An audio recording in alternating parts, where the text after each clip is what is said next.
찬양을 들으면서 그런 생각을 한번 해봤습니다. 만약에 예배에 찬양이 없다면 이 예배가 어떨까? 굉장히 무미건조하고 딱딱할 것 같습니다.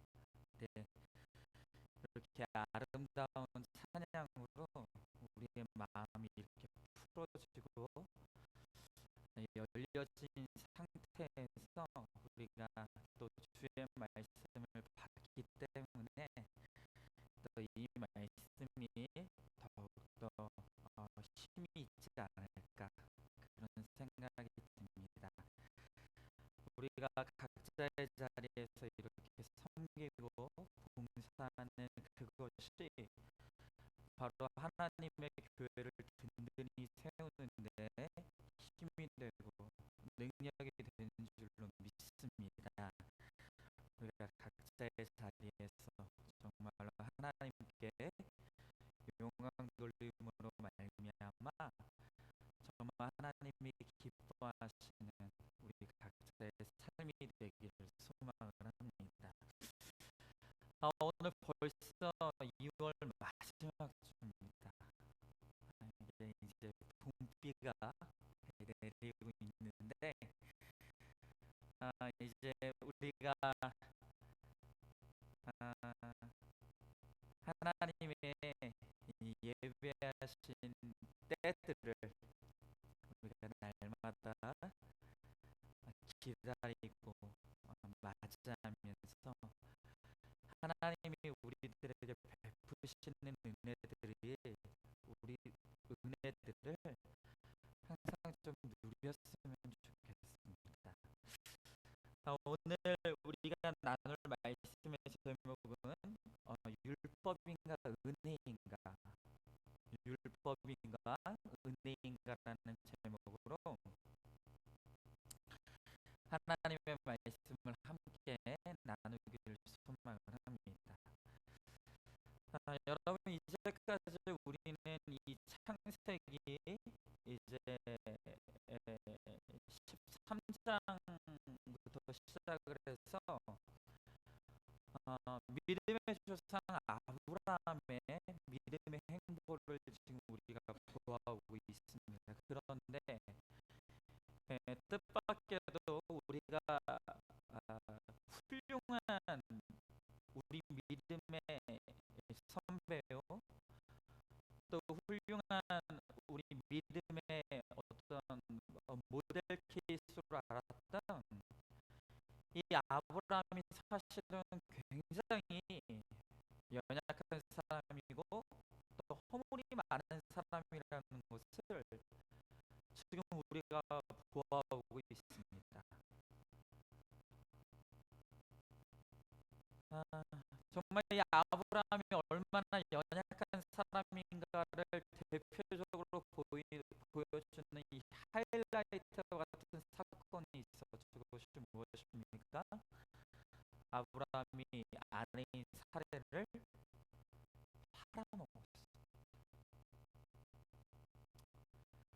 이런 표현이 좀 그렇지만 참 아브라함은 지질한 인생, 찌질해.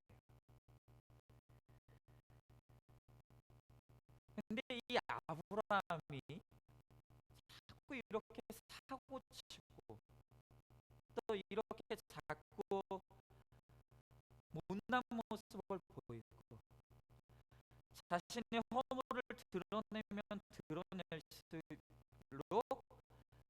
점점점 빛나는 한 사람이 있어요. 누군지 아십니까? 누군지 아세요? 그 옆에서 묵묵히 남편을 지켜주는 아내인 사례예요.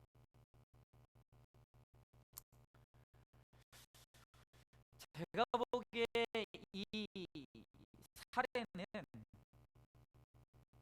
아브라함과 사라 죽음이 있는 거예요. 사라 죽음. 제가 어느 날 어떤 우리 여자 청년 자매한테 물어봤어요. 만약에 당신이 이 아브라함과 같은 남편을 얻는다라고 한다면 어떻게 했습니까? 그랬더니 이 청년이 딱 한마디 하더라고. 살고 싶지 않습니다. 이런 말 하더라고. 절대 이런 남자와 살지 못합니다. 이런 말을 하더라고. 자, 우리는 이 아브라함이 이렇게 부족하고 연약하고 날마다 하는 짓마다 이 사고를 치는 너무나 연약한 남편임에도 불구하고 묵묵하게 그 곁을 지켜주고 또 이 아브라함과 같이 살아주는 이 사례가 굉장히 대단해 보이는 것이죠. 그런데 오늘 드디어 이렇게 너무 고상해 보이고 너무나 대단해 보이고 정말로 현모양처의 표상과 같은 이 사례의 안에 잠재해 있던 이 죄악의 뿌리와 허물과 약점이 여지없이 드러나는 모습을 이제 우리가 보게 됩니다. 여러분, 성경을 읽으면 읽을수록 참으로 성경은 진리라는 것을 깨닫게 됩니다. 만약 성경이 정말 각색되어지고 뭔가 꾸며진 내용의 책이라고 했다라고 한다면 결코 이렇게 어떤 인물들의 약함과 연약함과 죄악됨을 여실하게 드러내지 않을 거예요. 그러나 하나님께서는 그렇게 하기를 원하지 않으셨어요. 오늘 너무나 부족한 이 사람들을 통해서 하나님께서 어떻게 은혜로 사람들의 인생을 이끌어 가시는지를 하나님께서는 보여주시면서 우리 인생의 주인공이 우리 자신이 아니라 바로 우리를 이끌어 가시고 우리를 변화시켜 가시고 그러한 우리를 마침내 천국으로 인도하시는 하나님이 바로 우리 인생의 주인공이라는 것을 하나님은 성경을 통해서 우리들에게 깨닫기를 원하신다는 거예요.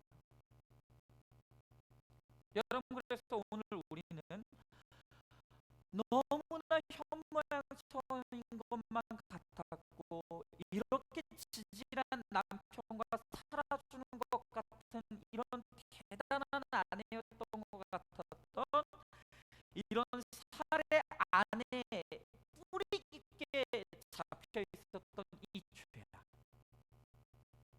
감추어 있었던 이 연약함이 드러나는 모습을 이제 우리가 보게 되는 거예요.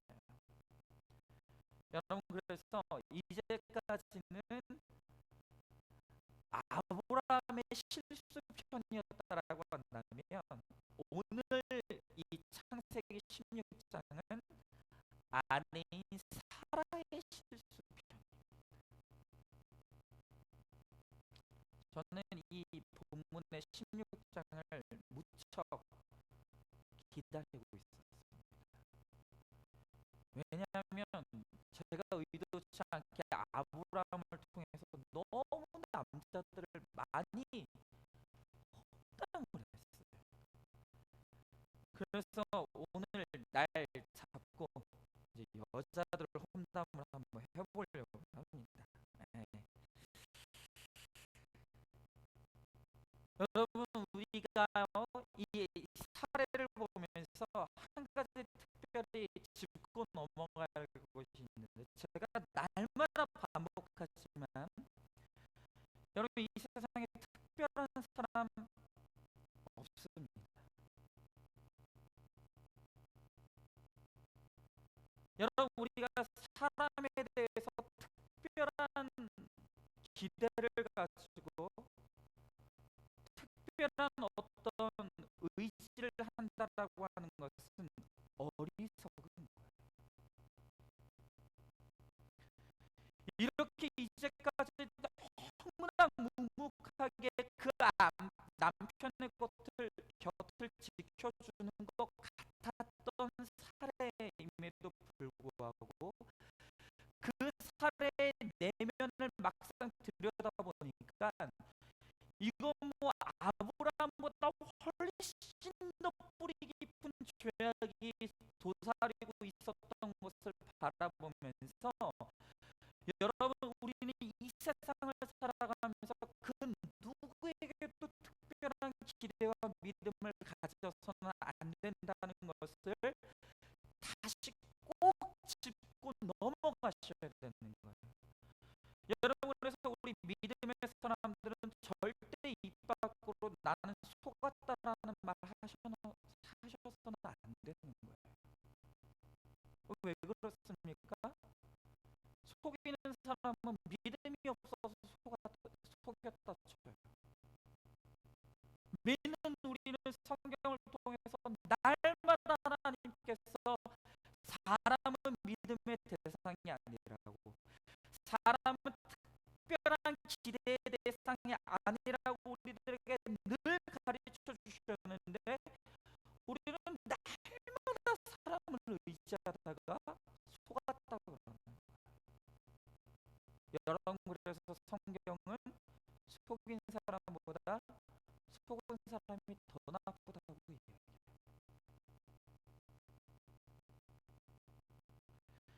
여러분, 하나님 보시기에 아름다운 사람은 죄 없는 사람이 아닙니다.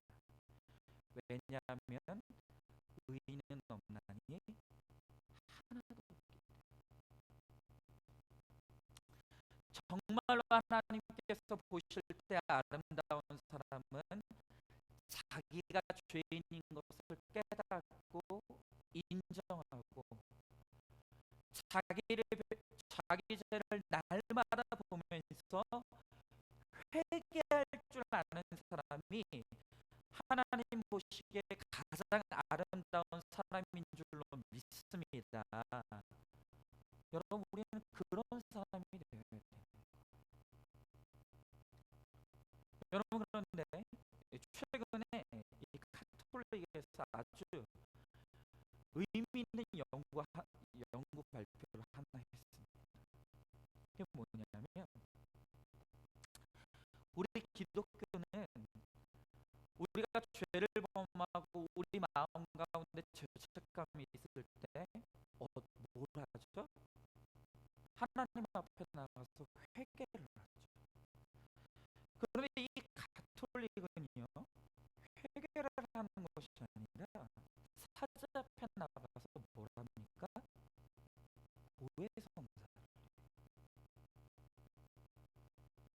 그런데 최근에 이 바티칸 산하에 있는 연구소에서 카톨릭 신자들의 고해성사를 어떤 것들 하는지 남녀를 따로 구분해서 분석을 했어요.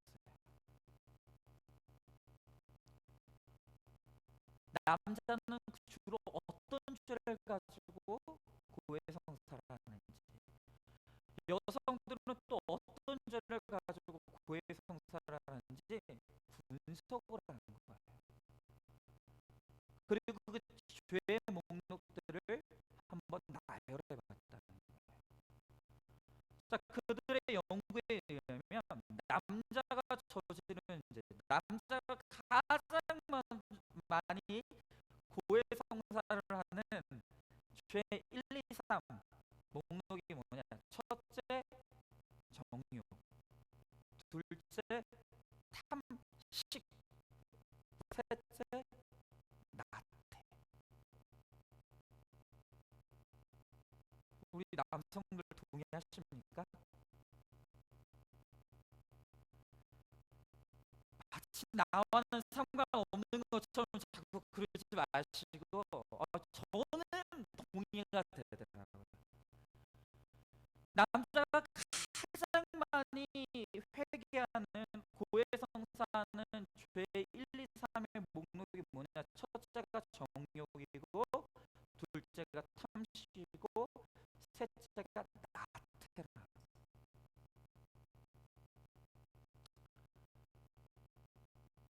저는 굉장히 동의가 됐어요. 근데 이 남자들의 죄 목록을 보면은 공통적이 있습니다. 그건 뭐냐면, 남자들이 짓는 가장 많이 짓는 죄는 공통적으로 굉장히 동물적이고 육체적이고 겉으로 드러나는 죄예요. 남자는 숨길 줄 몰라요. 남자는 그냥 막 드러내는 거예요. 굉장히 육체적이고 본능적인 것들을 숨기지 못하고 그냥 너무 쉽게 육체적인 죄에 빠져드는 것이 남자의 죄의 공통점이라는 거예요. 그러면 여자의 죄의 목록은 뭔가? 오늘 다 들어갑니다. 조사하면 다 나온 겁니다. 여자가 많이 짓는 죄 1, 2, 3은 뭐냐? 첫째로는 교만, 둘째로는 시기, 셋째로는 분노였어요. 우리 여성분들 동의하십니까? 자꾸 이렇게 나는 아니라는 것처럼 그렇게 하시면 이게 곤란해요. 여자가 많이 지는 죄가 뭐라고요? 교만, 시기, 분노. 여러분, 그런데 이 여자들이 많이 짓는 죄의 목록을 보면 여기에도 공통점이 있어요. 여자들이 많이 저지르는 죄의 목록들이 이렇게 보면 여자들의 죄의 특징이 뭐냐면 굉장히 내면적이고 정신적이고 정서적인. 이 말은 무슨 말이냐면 여자들은 잘 드러나지 않아요. 잘 감춥니다. 겉으로는 굉장히 온유하고 겉으로는 굉장히 겸손한 것 같지만 보이는 게 전부가 아닐 수 있다는 거예요. 제가 이미 예고해드렸죠. 오늘은 여자들 환담을 좀 하겠습니다. 오늘 이 죄의 목록에 비춰서 우리가 생각을 해보면 여자들이 특히 고질적으로 많이 저지르는 죄가 뭐냐? 시기심이라. 끊임없이 비교하면서 남과 나를 비교하면서 시기심과 질투심에 빠져든다는 거예요. 끊임없이 나와 남을 비교합니다. 끊임없이 내 남편과 남의 남편을 비교하는 거예요. 끊임없이 내 자식과 남의 자식을 비교하는 거예요. 그러면서 남이 나보다 덜하다 싶으면 끝간데 없는 교만의 바벨탑을 쌓으면서 교만해지는 거예요. 그리고 남과 나를 비교하면서 남이 나보다 가진 것이 더 많구나, 남이 나보다 더 낫다고 생각이 되면은 스스로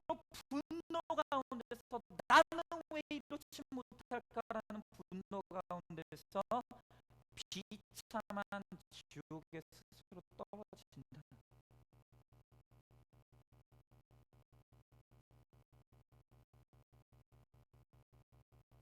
굉장히 어리석은 거죠. 여러분, 보통 대부분의 남성들은요, 이 분노를 할 때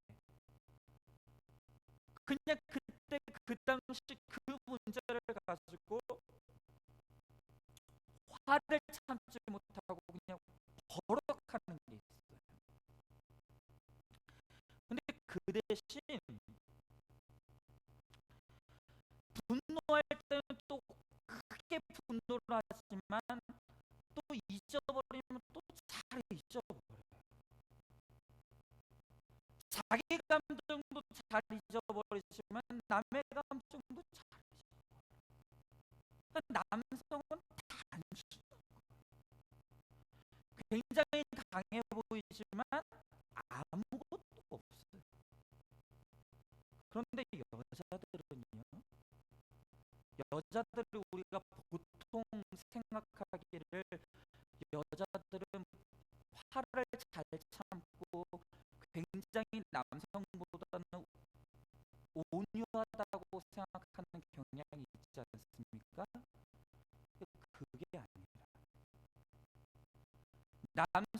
여성들은 화를 잘 참고 화를 잘 내지 않는 게 아니라 겉으로는 굉장히 온유해 보이고 부드러워 보이지만 사실은 내면으로 그것을 쌓아두고 있고 간직하고 있고 저축하고 있다.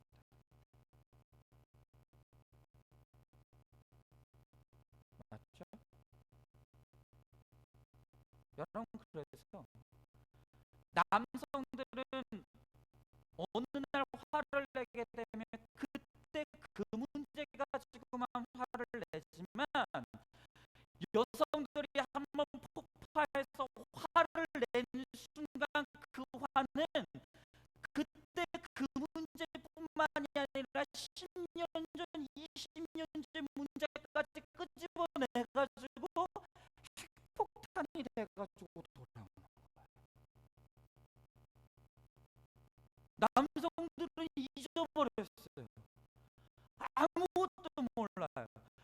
그런데 우리 여성들은 화가 나서 이제 막 그, 그 분노를 쏟아내기 시작하면 10년 전 몇 월 며칠 날 몇 시에 했던 얘기를 다 하기 시작하는 거예요.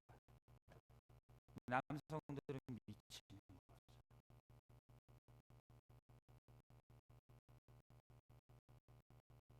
여성들은 이 분노, 서운한 감정, 이 내면에 있는 화, 이런 것들을 계속해서 쌓아두는 거예요. 그거를 배설하지를 못해요.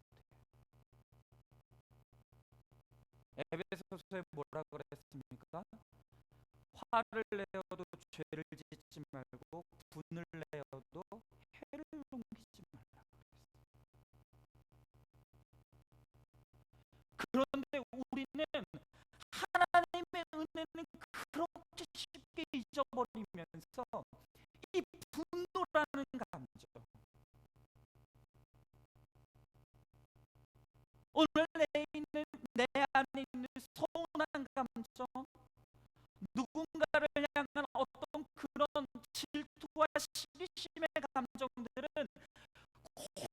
고이 내 속에서 쌓아두고 저축해두고 그렇게 간직하고 있으면서 어느 날 그것이 내 인격으로 해결되지 못하는 때가 이르게 되면 그것을 한꺼번에 풀어내버린다. 여러분, 바로 사례가 오늘 이 모습을 그대로 보여주는 거예요. 여러분, 이제까지 이, 이 사례는 너무 고상해 보였어요.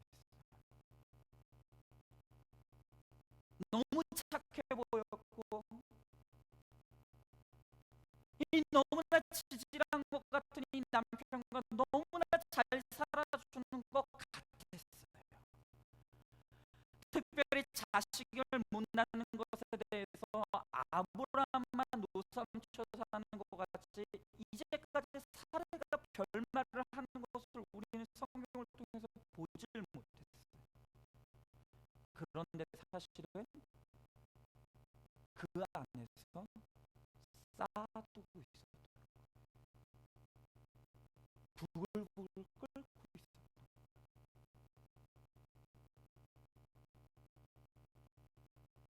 이 사례는 그의 안에서 남편에 대한 증오심, 그리고 나를 비하하고 나를 비웃는 것 같은 다른 사람을 향한 어떤 그런 시기심과 질투심 가운데 칼을 갈고 있었다.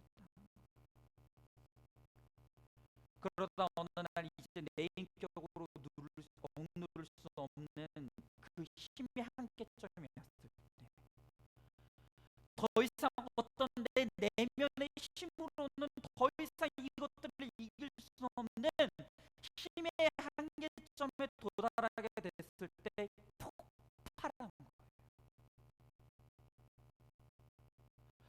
오늘 거침없이 오늘 남편인 이 아브라함을 향해서 자신의 격한 감정과 분노심과 그 증오심을 막 쏟아내는 거예요. 그러면서 이 사례는 그가 그 자신이 참고 있던 그 분노를 쏟아내는 가운데서 오늘 이 아브라함에게 해서는 안 되는 제안을 하게 되는 거예요. 그 제안이 무엇입니까? 그것은 다름 아닌 내 몸으로 자식을 낳을 수 없다면, 오늘 내 몸을 통해서라도 자식을 낳을 수 없다면 남의 몸을 통해서라도 나는 반드시 자식을 봐야 되겠다는 거예요. 남들 다 갖는 자식 나도 가져야겠다는 거예요. 여러분, 하나님이 주시지 않으면 겸손하게 그것조차도 받아들이는 게 믿음이에요. 그런데 이 사례는 마음의 교만함을 억누르고 있었던 거예요. 오늘 다른 사람이 다 갖는 이 자식을 왜 나는 못 갖는 거야? 시기심과 질투심 가운데서 분노를 쌓아가고 있다가 어느 날 그것을 폭발하는 가운데 기가 막힌 말을 하는 거예요. 내 몸으로 못 낳는다면 남의 자식을 통해서라도 나는 낳아야겠다. 그리고 오늘 이 자신의 몸종인 하갈을 남편인 아브라함에게 들여보내서 씨바지를 하는,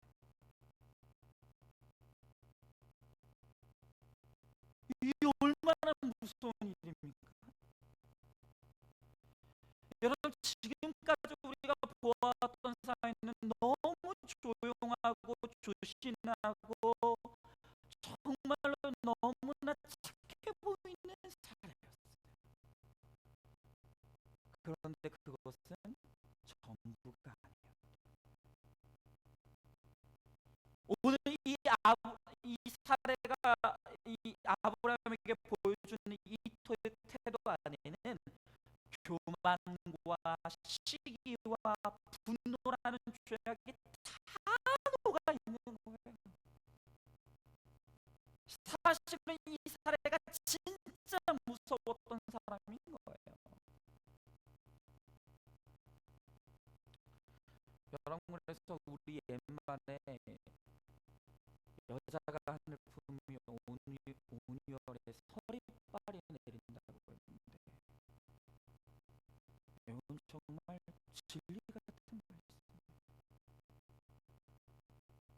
우리 아직 결혼하지 않은 많은 남성들은, 우리 미혼의 남성들은 아직 기회가 있어요. 우리 이미 결혼하신 분들은 이제 뭐 어쩔 수 없지만 절대로 여자들에게 화를 품게 해서는 안 돼요. 나중에 다 돌아가. 무서운 거예요.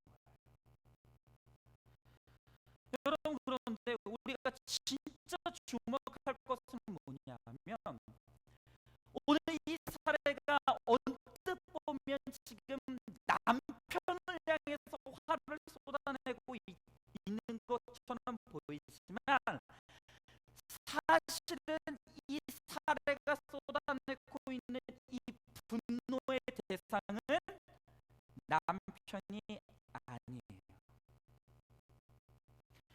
정말로 이 사례가 분노를 쏟아내면서 정말 삿대질을 하고 있는 대상은 바로 하나님이더라는 거예요.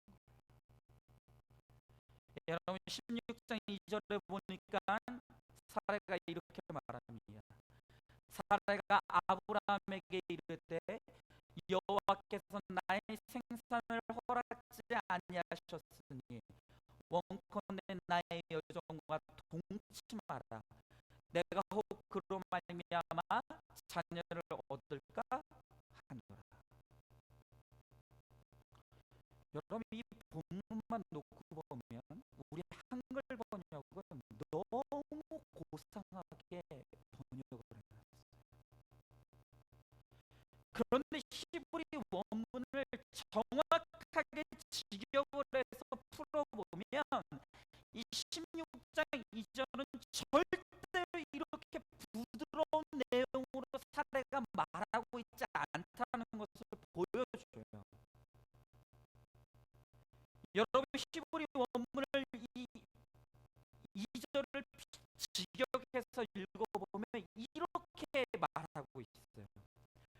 여호와께서 내 태를 막아 내 출산을 방해하셨어. 여러분, 뉘앙스가 틀리죠. 여호와께서 내 태를 막아 내 출산을 방해하셨다.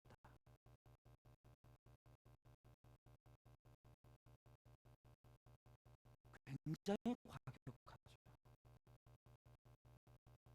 여러분, 여기 안에 오늘 하나님을 향한 분노가 있는 거예요.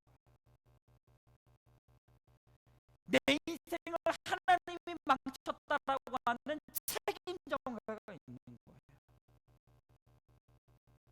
이게 뭐예요? 내 인생이 이렇게 된 건 하나님 책임이라. 오늘 내 인생이 이렇게 내 뜻대로 되지 않은 것은 하나님이 나를 막으셨기 때문이고, 하나님이 내 인생을 방해하셨기 때문에 내 인생이 이렇게 망가졌다. 무서운 거죠.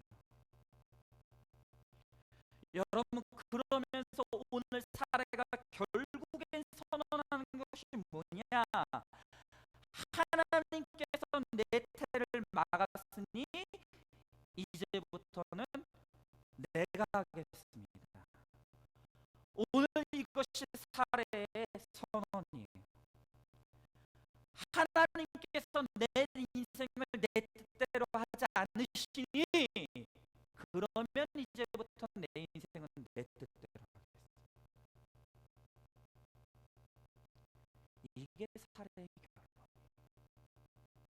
그리고 자신의 방법대로 결정한 것, 이제는 자신의 인생을 마음대로 하겠다고 결정한 그 결과의 그 인생의 결과로서 오늘 하가를 씨바지로 드리기를 결정합니다. 여러분, 그런데 바로 여기서부터 이제부터는 내가 하겠다라고는 오늘 이 선언에서부터 사례 집안뿐만이 아니라 훗날 두고두고 일어나게 될 이스라엘의 비극이 시작이 되는 거예요.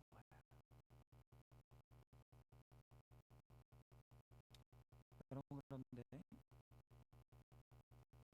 정말 중요한 것은 뭐냐면 이 사례의 모습 속에 우리의 모습이,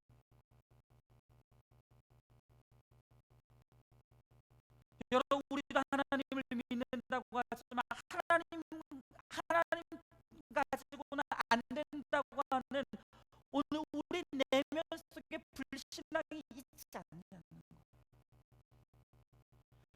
하나님 가지고는 이 세상을 충분히 살아갈 수 없다는 거예요.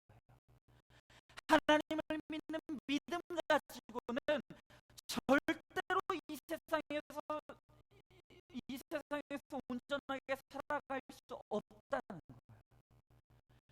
그러면서 잘못된 수단 방법 동원해 가면서 스스로 망하는 길, 스스로 고난의 길을 우리는 다 찾아 들어가는 거예요.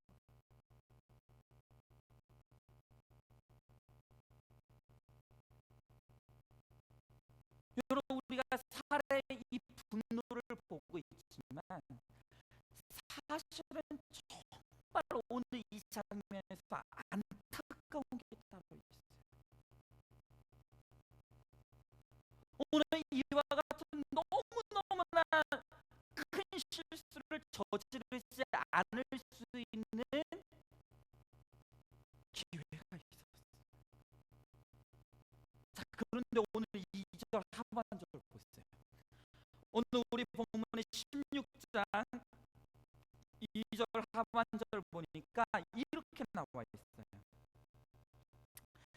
자녀를 얻을까 하노라 하매 아브라함이 누구의 말을 들었다고요? 사례의 말을.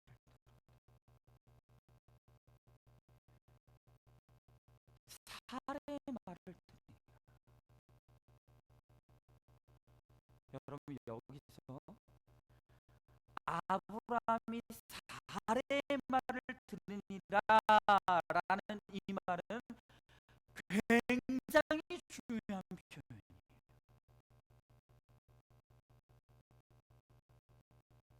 여러분, 여기서 오늘 16장 2절에서 말하고 있는 이 들으니라라는 이 표현이 성경 전체에서 딱 두 번 나와 있어요. 그것도 창세기에만 딱 두 번 기록이 돼 있어요. 성경 전체에서 이 들으니라는 이 표현이 딱 두 번만 기록이 되어 있는데 첫 번째 부분이 바로 우리가 보고 있는 지금 창세기 16장에 여기 아브라함이 사례의 말을 들었다는 표현이에요. 자, 그런데 우리 한번 되새겨 보시죠. 이 말 어디서 많이 듣지 않으셨어요? 남편이 아내의 말을 들었다. 이 말 어디서 많이 들어본 말 아니에요? 어디 나오죠? 그렇죠. 대단하십니다. 여러분, 이 말이 어디서 또 나오게 되면 아담이 선악과를 따먹을 때 아내의 말을 들었다 할 때 거기 나와요. 창세기 3장 17절에 보면 성경이 이렇게 나와 있어요. 아담에게 이르되 내가 내 아내의 말을 듣고 내가 너더러 먹지 말라 한 나무 실과를 먹었으니. 자, 여러분, 아담이 아내인 하와의 말을 들음으로 말미암아 뭐가 들어왔어요? 인류의 죄가 들어오게 되는 통로가 되는 거예요. 자, 그런데 16장 2절 오늘 성경을 보니까 아브라함이 사례의 말을 들으니라. 오늘 이 들음을 통해서 역사의 폭풍과 대재앙이 오늘 이제 이 이스라엘 가운데 들어오는 거예요.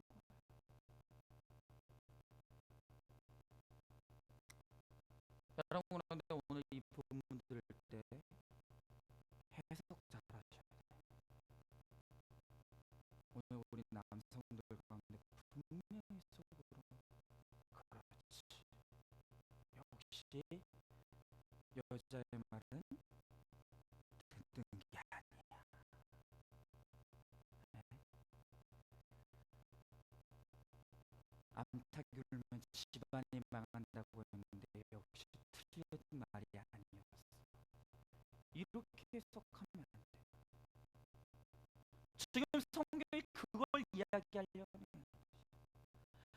지금 들음을 통해서 죄악이 들어왔다라는 것을 통해서 성경이 지금 말하려고 하는 첫 번째는 뭐냐면 죄악이 우리 인류 가운데 어떤 통로를 가지고 들어왔는지를 고발하려는 것이 첫 번째고, 두 번째 의미는 뭐냐면 인생의 복과 화가 누구의 말을 듣고 따르는가에 달려있다는 것을 오늘 우리들에게 가르쳐주고자 하는 거예요.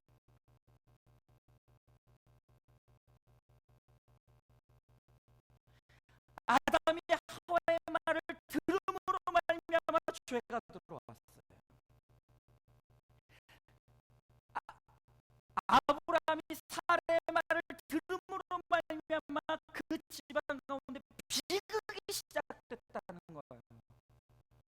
오늘 마찬가지로 오늘 우리 인생에 누구의 말을 듣느냐에 따라서 우리 인생의 복과 화가 결정이 된다는 거예요. 저 여러분은 누구의 말을 듣고 있습니까? 여러분은 누구의 말을 듣고 있습니까?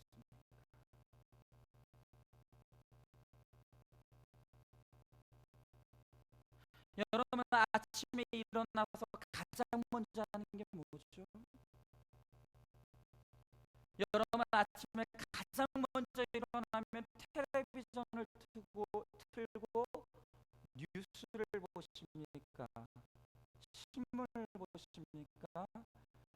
아니면 아침에 가장 먼저 일어나면 성경을 펴고 말씀을 보십니까?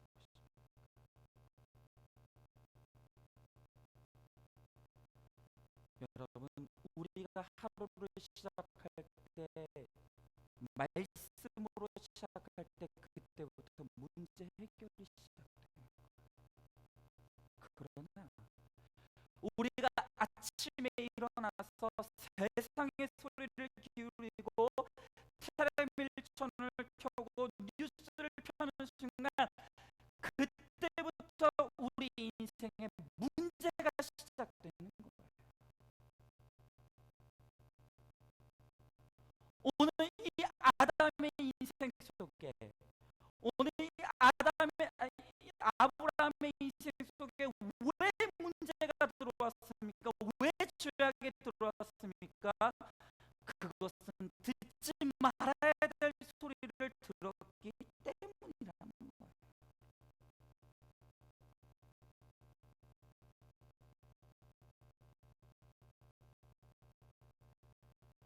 여러분, 이 아브라함은 아내의 말을 들음으로써 엄청난 비극의 문을 열었어요. 이제 이 하갈을 통해서 나온 이 이스마엘이라는 자식, 여러분, 이 이스마엘이라는 자녀가 바로 지금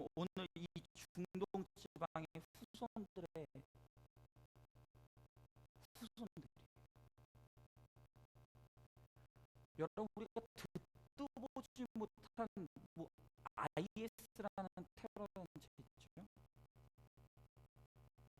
너무나 끔찍한 방법으로 지금 사람들을 막 죽이고 살해하고 있지 않습니까? 그런데 그들의 조상이 누구냐? 이스마엘.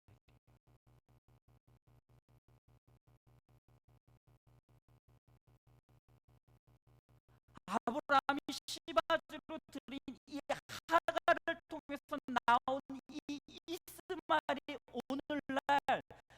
오늘 전 세계의 화약고 역할을 감당하고 있는 중동의 민족들의 조상이 되었다는 거예요.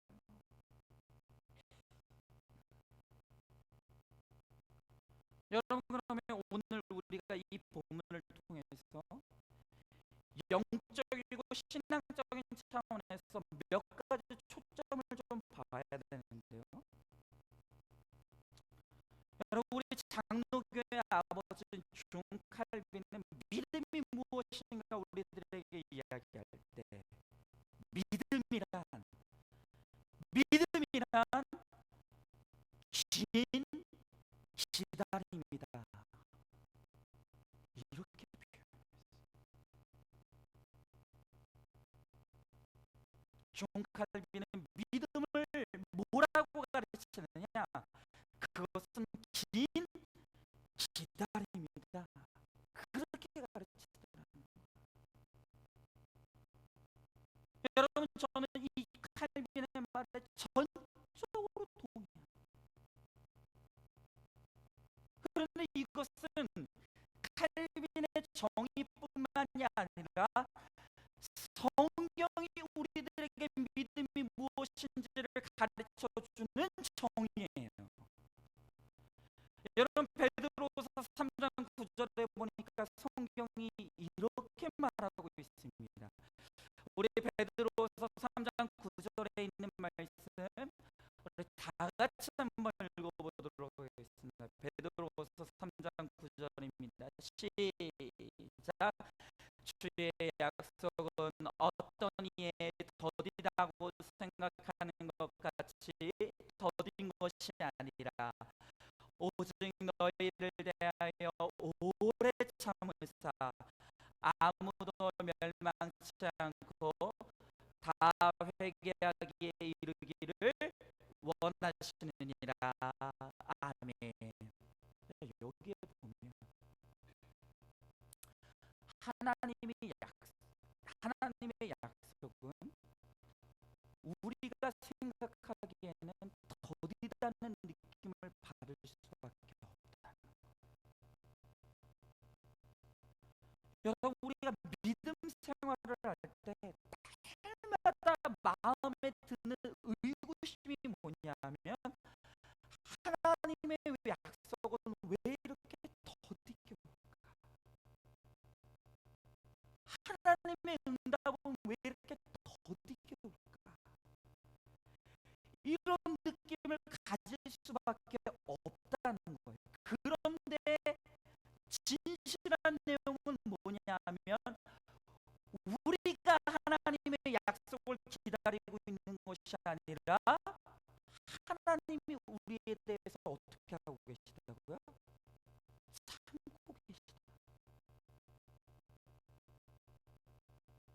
이 말이 무슨 말이냐면 하나님의 약속이 우리에게 더디오는 이유는 하나님의 기도의 응답이 우리에게 더디오는 그 이유의 원인은 하나님에게 있는 것이 아니라 하나님의 신실한 약속을 받아 누릴 수 있는 믿음이 갖추어진 우리에게 그 책임이 있다는 거예요.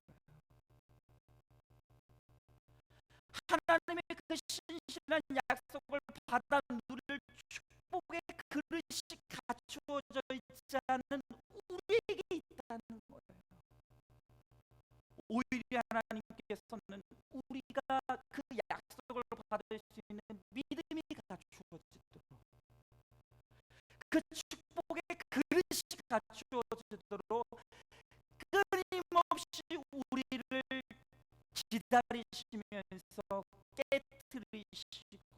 빚어가시고 갈아가신다.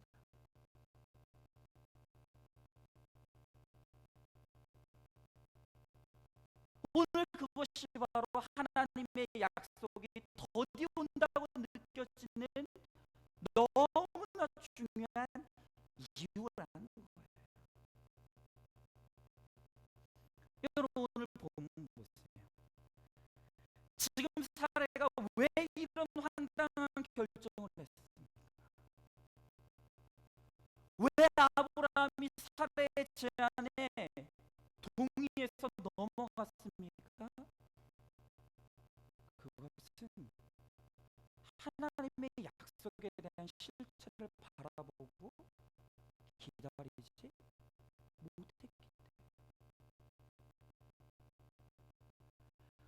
하나님은 수도 없이 아브라함에게 말씀하셨어요. 아브라함을 그 죄악의 땅에서 이끌어내는 그 순간부터 하나님께서는 끊임없이 내가 너를 통해서 별과 같이 많은 후손을 줄 것이다. 오늘 우리가 지난주에 보았던 그 15장에서도 하나님께서는 내가 전에 별과 같이 너의 자손을 많게 할 것이다. 하나님께서 약속하셨다. 그런데 오늘 이 모습을 통해서, 오늘 16장의 모습을 통해서 우리가 다시 한번 확인하게 되는 것은 뭡니까? 아브라함이 아직 준비가 안 돼. 여전히 준비가 안 된 거예요.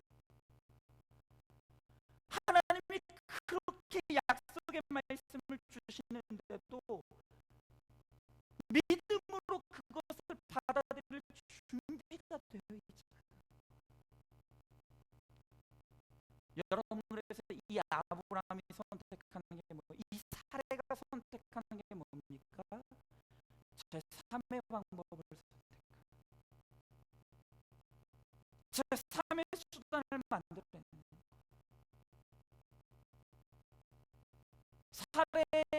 사례가 보기에는 하나님의 약속의 말씀이 아니더라도 길이 보이고 방법이 보이는 거예요.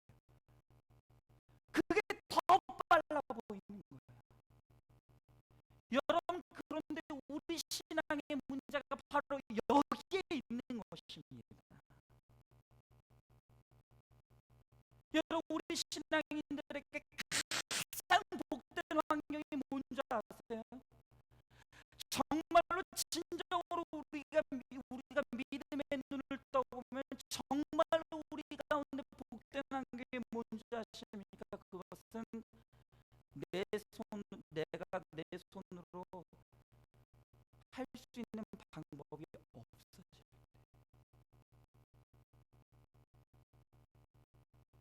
정말 내 경험으로, 내 생각으로, 내 지혜로는 아무것도 통하지 않는 바로 그때가 정말로 하나님이 우리 인생에 개입하시는 순간이고 진짜로 우리 인생 가운데서 일하시는 순간인 줄 여러분 믿으실 수 있기를 간절히 소망합니다. 여러분 그런데 아직도 내가 뭔가 할 수 있을 것 같고, 아직도 내 길이 보이는 것 같고, 아직도 내 방법이 옳은 것처럼 보인다고 한다면 여러분 우리는 아직도 모르는 거예요.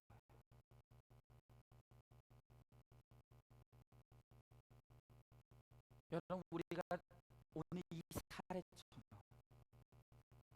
여전히 아브라함처럼 우리가 우리의 방법과 우리의 길을 찾아서 헤매는 한 하나님은 절대로 오시지 않아요. 하나님은 지금도 바라보고 계시는 거예요. 아직도 네 수단이 남아있니? 아직도 아직도 네 방법이 남아있니? 그럼 어디 해봐라.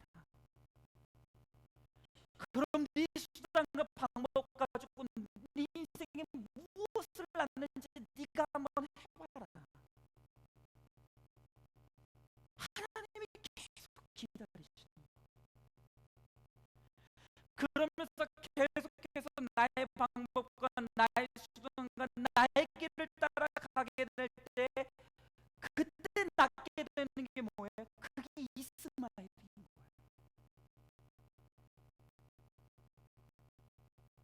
여러분, 우리는 이것을 육을 따라가는 인생이요, 율법의 삶이라고 부르는 거예요. 율법의 삶이란 다른 것이 아니라 자기 수단, 자기 방법, 자기 노력으로 인생을 풀어보려고 하는 모든 시도가 바로 율법의 삶인 거예요. 굉장히 고달픈 거예요.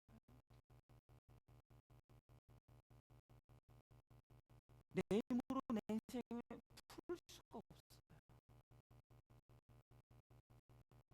내 능력으로, 내 지혜로서 내 인생을 풀 수가 없어요. 그러나 내 힘으로 풀 수 없음에도 불구하고 여전히 내 방법과 내 수단과 내 지혜를 의지하려고 하는 것, 여러분, 그것이 바로 은혜의 삶이 아닌 율법의 삶인 거예요.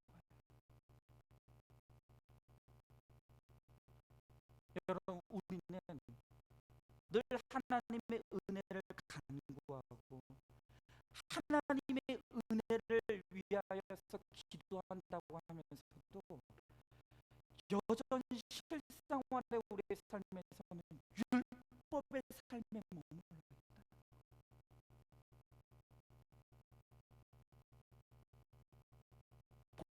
보이지 않는 하나, 당장에 보이지 않는 하나님의 약속보다도 내 수단이 더 빨라. 보이지 않는 하나님의 어떤 축복의 말씀보다도 여전히 내 생각이 더 옳아 보이는 거예요.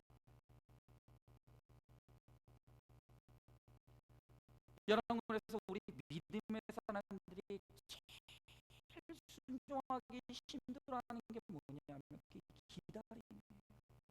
기다림. 특별히 한국 사람들은 이 부분에서 유난히 약한 것 같아요. 너무 약한. 여러분, 어디 조금이라도 이 오래된 상가나 아파트 엘리베이터 타보세요.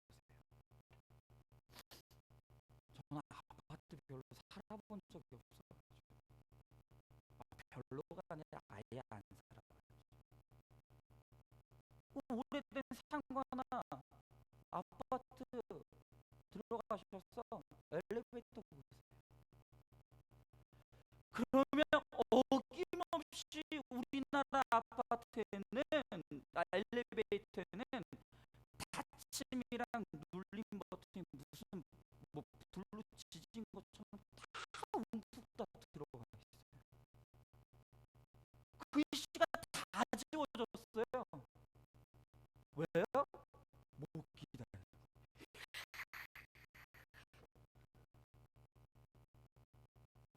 못 기다려.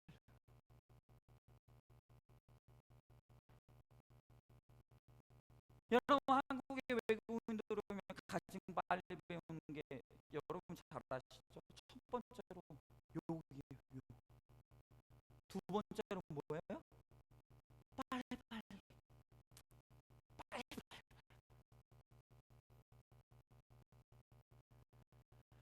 여러분, 우리나라 문화 속에서는 이 빨리빨리가 문화를 넘어서서 선이고 정의가 되어버렸어요.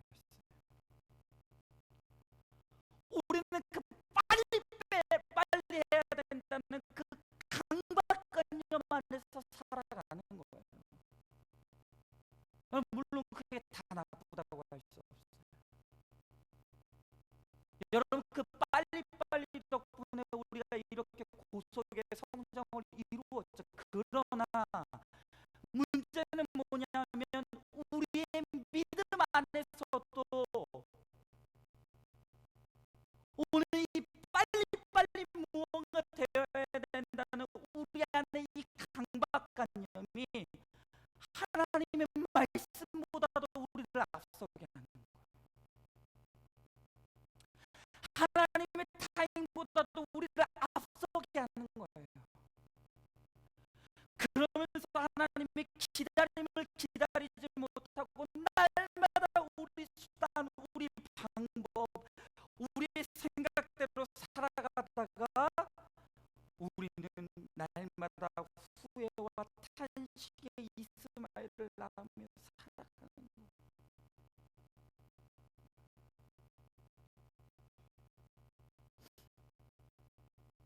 여러분 한번 되돌아보세요. 오늘 여러분의 인생에 후회하는 게 뭐예요? 오늘 여러분의 인생에 내가 다시 돌아갈 수만 있다라고 한다면 그 시간은 지워버리고 싶은 그 시간은 왜 생겨난 것입니까? 언제나 그런 실수와 후회는 조급함 속에서 기다리지 못해서 일어난 우리 안에 후회와 실수라는 것입니다.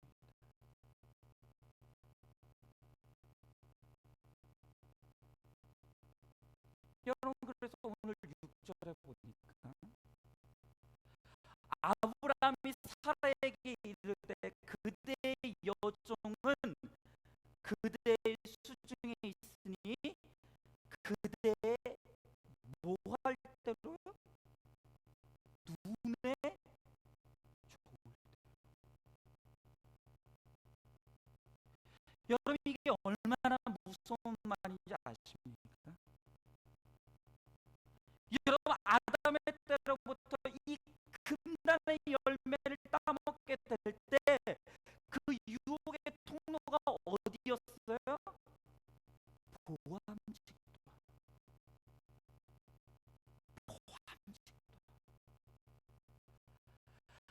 아담이 무엇 때문에 죄에 걸려 넘어졌냐 하면 이 보는 것 때문에 넘어졌다는 거예요. 근데 우리가 그와 같은 범죄를 날마다 저지르는 거예요. 하나님의 약속은 너무 멀리 있는 것 같아요. 하나님의 약속은 지금 당장 내 눈에 보이지 않아요. 그런데 나의 수단은 눈앞에 보여요. 나의 방법은 눈앞에 보여요. 그러면서 하나님이 원하시지 않는 방법과 수단을 쫓아가다가 우리는 날마다 후회와 탄식 속에서 신음하고 고통하며 살아갈 수밖에 없다는 거예요.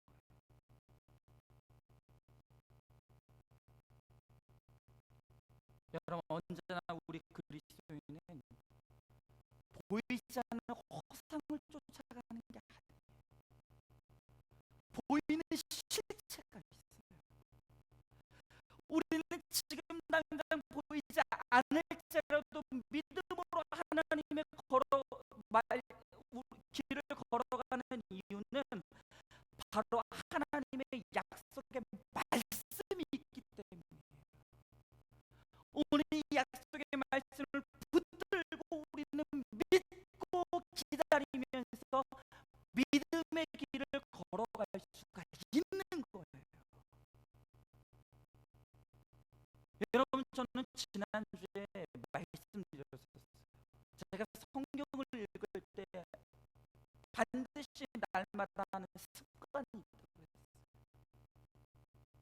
제가 성경을 읽을 때 어떤 습관을 가지고 성경을 읽는다고 했습니까?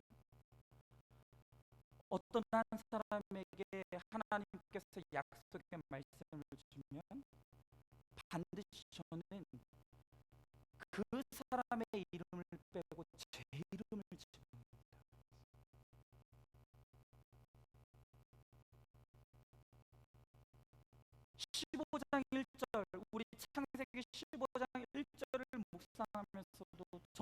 제 이름을 집어넣었어요.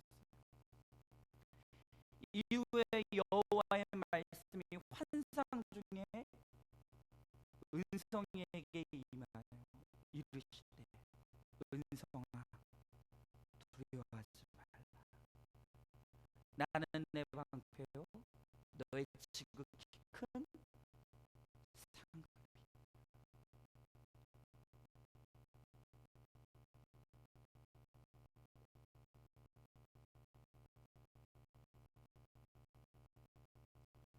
여러분, 우리가 믿음으로 이 약속의 말씀을 우리의 말씀으로 받을 때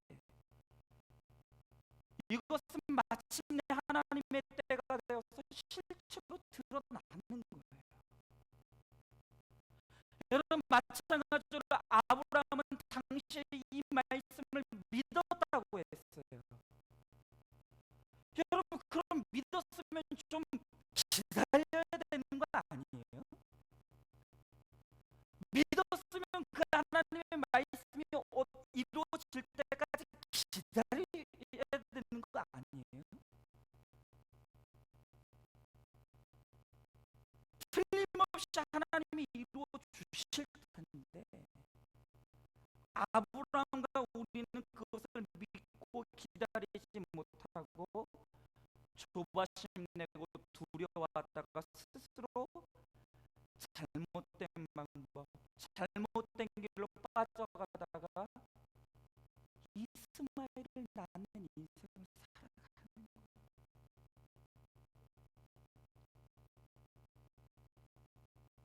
이게 날마다 아브라함이 그리고 우리가 우리의 인생 속에서 하는 날마다의 실수라는 것입니다.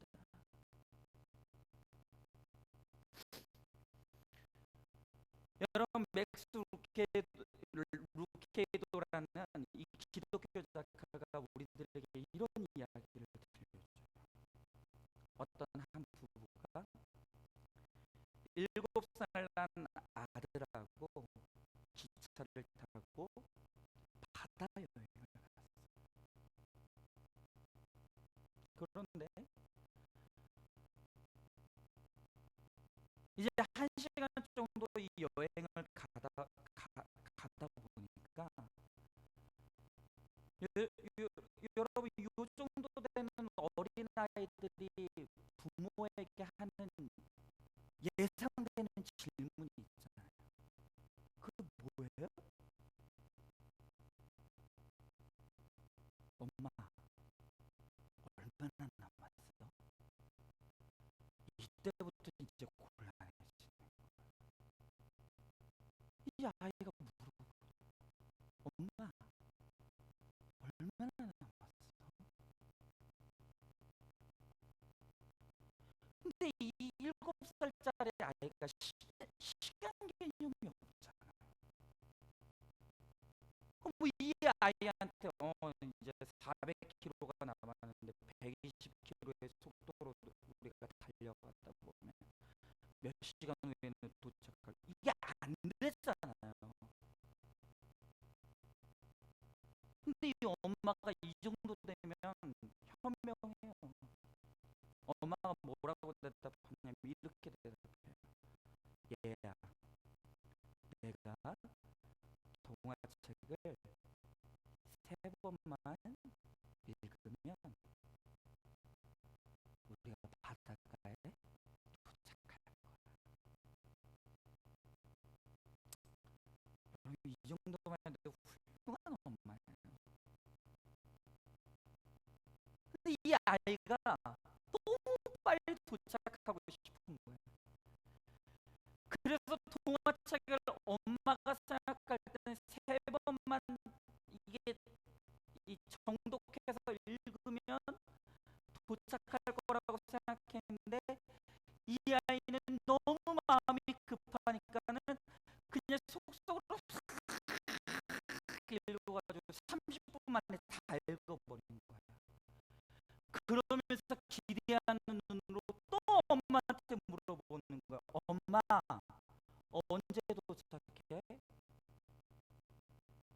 4시간이나 남았어. 엄마가 이 아이가 이해할 수 있도록 설득하고 이해시키면서 설명하다가 도저히 안 되는 거야. 이 얘기를 해도 안 되고 저 얘기를 해도 안 되고 아무래도 안 되는 거야. 너무 답답한 나머지 엄마 그냥 아들한테 딱 이렇게 이야기하는 거야. 그냥 엄마 믿어.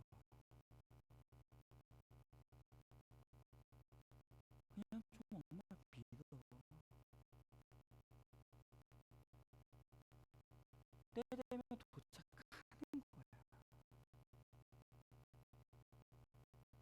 아빠가 틀림없이 우리를 바닷가로 데려가 줄 거야.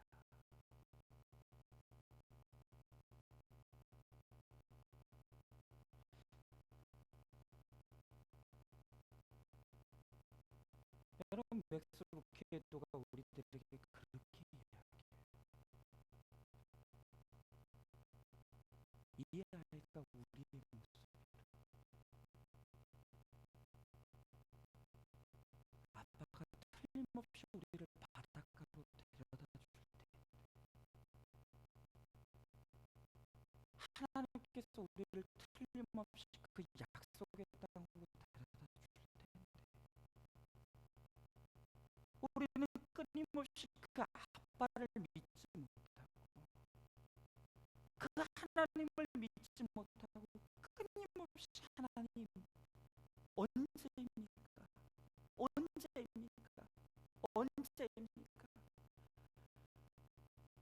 그러다가 그 믿음의 자리를 뛰쳐나가서 날마다 잘못된 방법과 수단을 따라서 살아가다가 우리는 날마다 후회와 탄식과 절망의 이스마엘이라는 인생을 우리는 살아가고 있다는 것입니다. 여러분, 그래서 오늘 본문은 아니지만 창세기 17장 1절에서 하나님은 너무나 답답한 심정으로 오늘 아브라함에게 이렇게 말씀하시는 거예요. 아브라함이 99세 때 여호와께서 아브라함에게 나타나 그에게 이르시되 나는 전능한 하나님이라 너는 내 앞에서 행하여 완전하다. 나는 전능한 하나님이라 너는 내 앞에서 행해서 완전해라. 여러분, 지금 하나님께서 무슨 말씀하시는 거예요? 아브라함아, 좀 믿어라.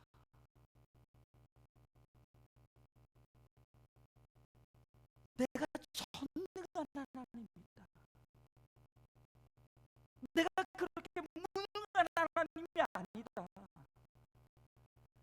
나는 반드시 내가 너에게 약속한 것을 이룰 것이다. 그럼 좀 믿고 기다려라. 오늘 하나님께서 아브라함에게 그렇게 부탁하시는 거예요. 왜 아브라함과 사라가 자꾸 흔들립니까? 하나님의 약속을 믿지 못하는 거예요. 그것을 견고하게 붙잡지 못하는 것입니다. 여러분, 성도의 은혜의 삶이란 여기서 출발하는 거예요. 여러분, 그래서 아직도 내가 내 눈으로 볼 때 방법이 보이고 수단이 보이고 뭔가 경험이 바탕이 된다라고 한다면 이 사람은 아직도 율법으로 사는 사람이요 은혜로 사는 사람이 아니라는 거예요. 여러분, 하나님을 믿는다고 하면서 여전히 여러분의 인생에 힘이 바짝 들어가서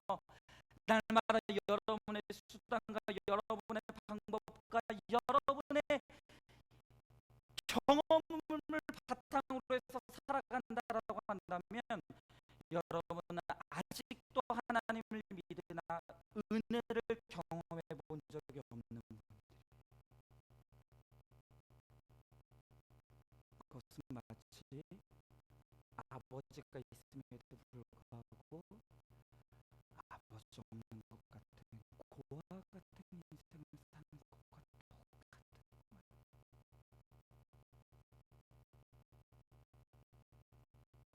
여러분, 믿음의 사람이란 율법으로 사는 사람이 아니라 이제부터 은혜로 사는 방법을 훈련하고 배우는 거예요.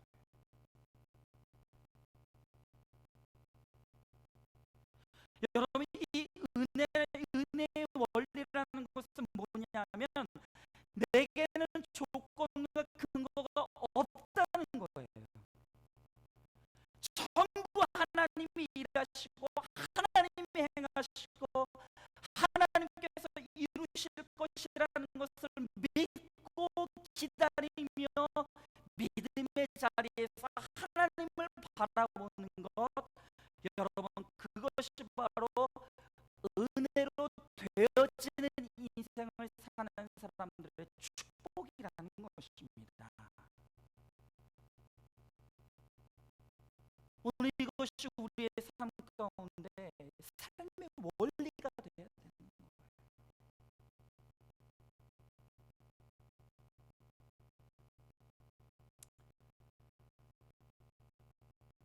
여러분, 제가 이제 목회자가 되어서 여러분들이 이렇게 섬기고 있지만 선배 목사님들이 날마다 제가 학교 다닐 때 채플 시간 때 목사님들이 오셔가지고 하시는 말씀이 목회자 후보생 여러분, 목사의 길은 외롭습니다. 맨날 그래요. 근데 저는 왜 목사가 됐냐면 재밌어서 목사 됐거든요. 교회 다니는 게 재밌고요.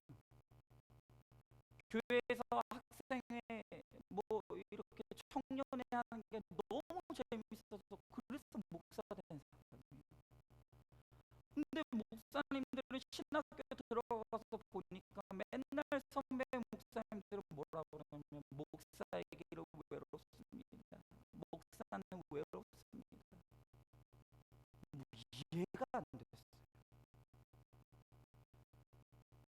그런데 이제는 조금 알고 그 말이 무슨 의미인지 알고.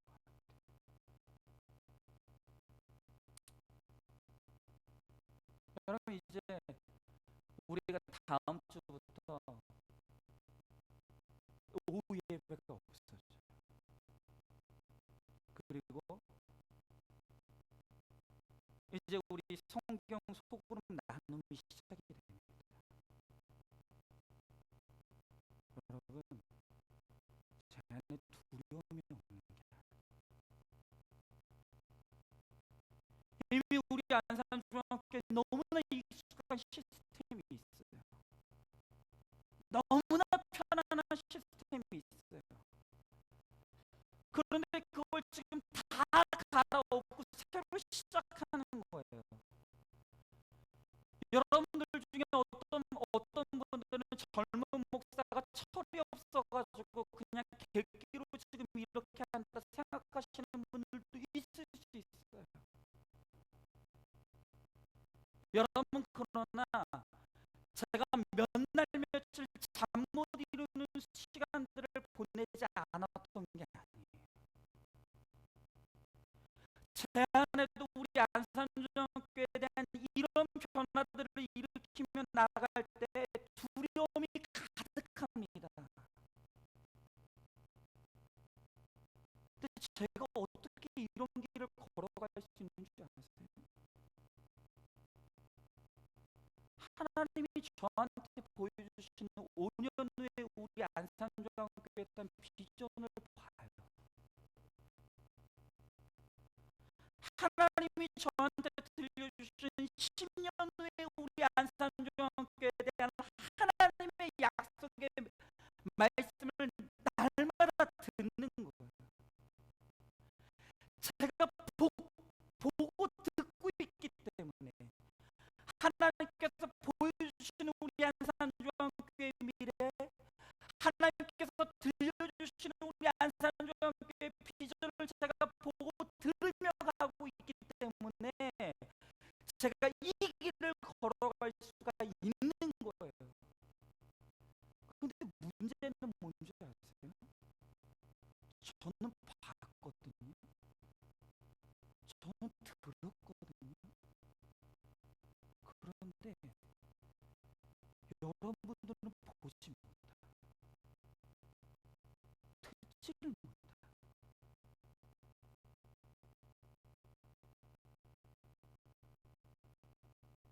그러니까 제가 보고 들은 것을 여러분들에게 설득하고 보이지 않는 것을 저는 믿음으로 분명히 보고 듣고 있는데, 그런데 여러분들은 듣지 못하고 보지 못하는 것을 제가 설득하고 이해하고 설명하면서 가려고 하니까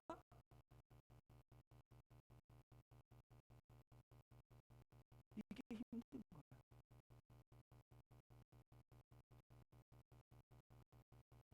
정말 여러분들 중에서는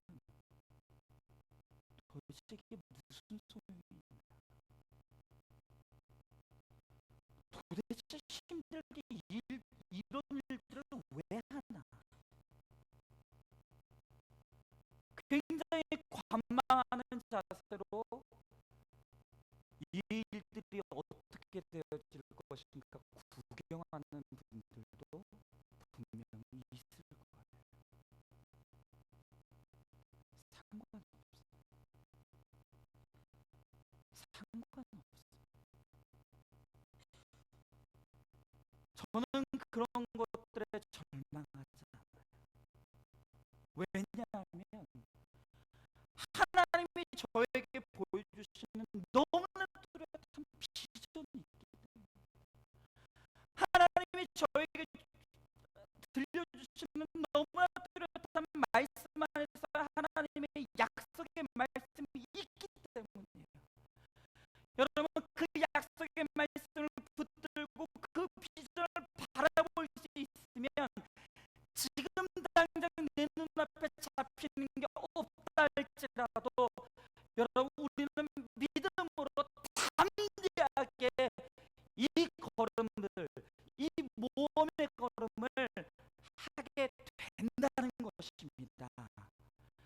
여러분, 정말로 간절히 바라고 원하기는 이 목사를 믿지 마시고 너무나 비천하고 너무나 일천하고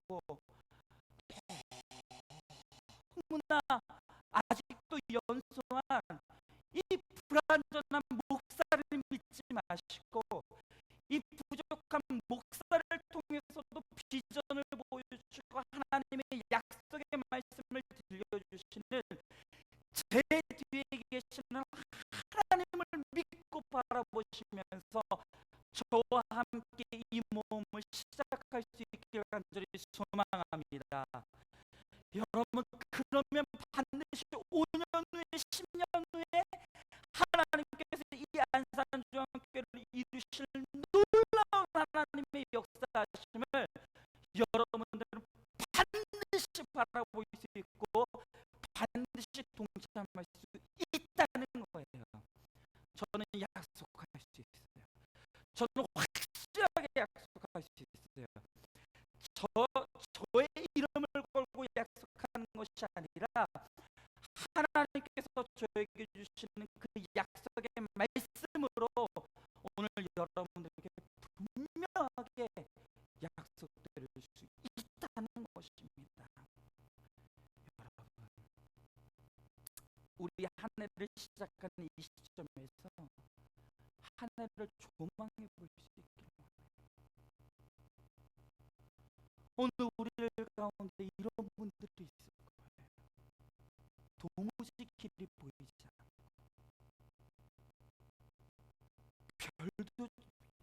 해조차도 뜨지 않고 어디로 가야 할지 모르겠고 뭘 어디서부터 시작해야 될지 모르겠고 앞이 깜깜하고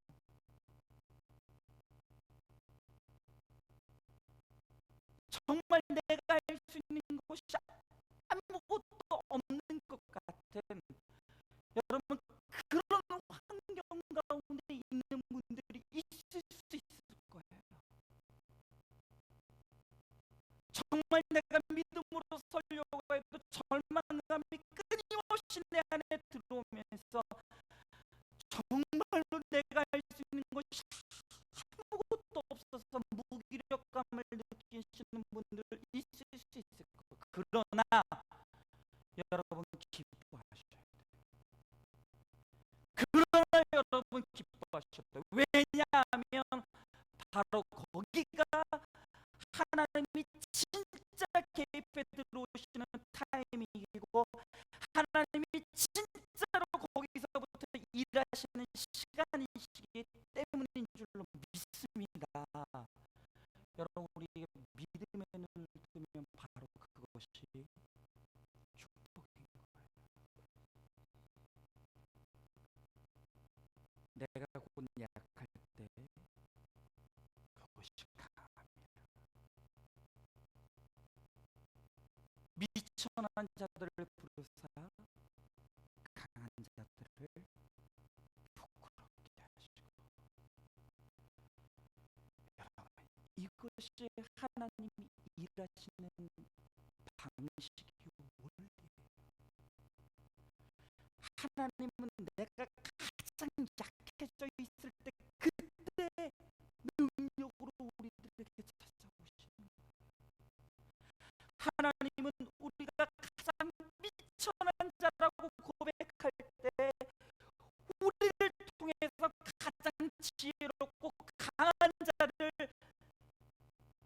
미련하게 하시고 부끄럽게 하시는 것이 하나님이 일하시는 방식이요 원리라는 것입니다. 그러므로 우리는 날마다 고백해야 될 것은 딱 하나예요. 은혜입니다.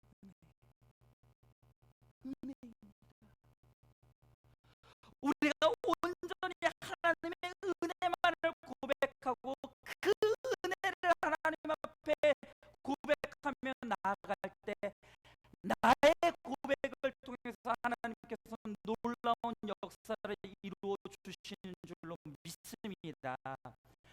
여러분 이것이 바로 율법의 삶이 아닌 은혜의 삶인 거예요. 이제 우리는 하는 인생이 아니라 되어지는 인생을 체험해야 돼요. 나의 인생으로, 나의 애씀으로, 나의 몸부림으로 안 되는 것들을 되게 하려고 얼마나 후회와 탄식과 몸부림 가운데 살아가는 피곤하고 너무너무나 고단한 인생이 아닌, 내가 소망할 수 없었고 내가 정말로 기대할 수 없었던 것이지만 하나님 은혜로 되어지는 것을 바라보는 인생, 그것이 바로 진정한 믿음의 은혜의 사람들의 인생의 축복인 줄로 믿습니다. 여러분 왜 나로 하여금 기다리게 하실까? 왜 하나님의 약속은 이렇게 더디게 오는 것일까? 여러분 자꾸 인생의 성취에만 목적을 두지 마십시오. 이 기다림의 시간에 하나님이 이루시는 일들이 있다는 거예요. 이 기다림의 시간을 통해서 하나님께서 내 속에 뽑혀지고 잘라지고 솎아내야 될 것이 무엇인지를 하나님께서는 보시고 그것들을 지금 만들어 가시는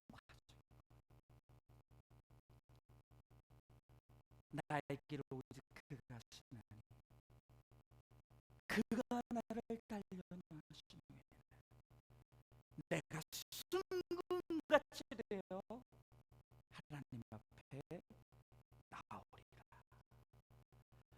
여러분, 오늘도 깜깜한 저녁 길이 보이지 않지만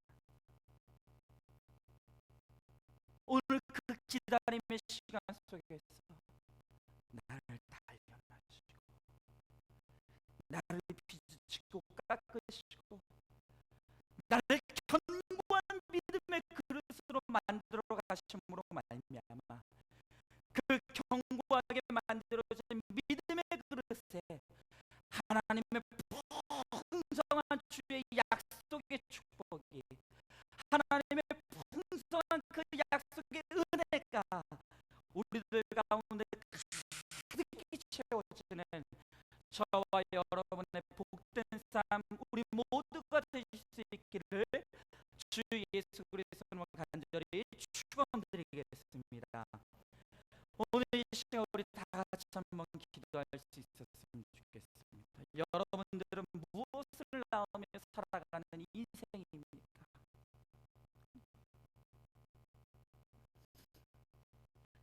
여러분, 오늘 우리들 가운데 행복하지 않기를 바라지 않는 사람 아무도 없습니다. 다 행복을 위해서 쫓아가고 다 내 인생의 성공을 위해서 그렇게 몸부림치며 살아갑니다. 그러나 여러분들은 무엇을 낳는 인생입니까? 여러분의 손에 무엇이 잡혀져 있습니까? 정말로 행복하다고 고백하십니까? 정말로 만족한다고 고백하십니까? 정말로 기쁘다고 고백하고 계십니까? 만약 여러분들이 그렇게 고백하지 못하고 있다라고 한다면 여러분들은 여전히 율법에 갇혀 있는 분들, 은혜를 모르는 분들입니다.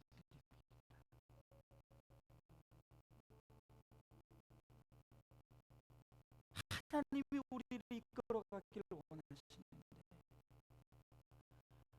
하나님이 우리를 통해서 하나님의 강함과 하나님의 약속의 성취를 이루시기를 원하시는데 여전히 우리는 아브라함과 사례처럼 하나님의 약속을 기다리지 못하고 여전히 불안함과 초조함과 두려움 가운데서 나의 수단과 방법을 쫓아 살아가다가 무너질 수밖에 없는 것이 우리의 인생입니다. 여러분, 이 시간 우리 기도할 때 하나님, 우리가 믿음으로 주의 약속의 말씀을 붙들기를 원합니다. 하나님, 이제는 율법의 삶이 아닌 은혜의 삶을 살아가게 하여 주시옵소서. 하나님이 하시며 하나님이 이루시며 하나님이 성취하심을 우리가 고백하며 하나님의 때를 기다리며 믿음 안에서 묵묵히 주의 때를 기다리며 살아갈 수 있는 우리 모두가 될 수 있도록 주여 하나님 아버지 함께하여 주시옵소서. 나의 인생을 붙들어 주시고 나의 가정을 붙들어 주시고 오늘 우리 교회를 주님께서 붙들어 주심으로 말미암아 주님이 이루시고 성취하여 주시옵소서. 우리가 간절히 소망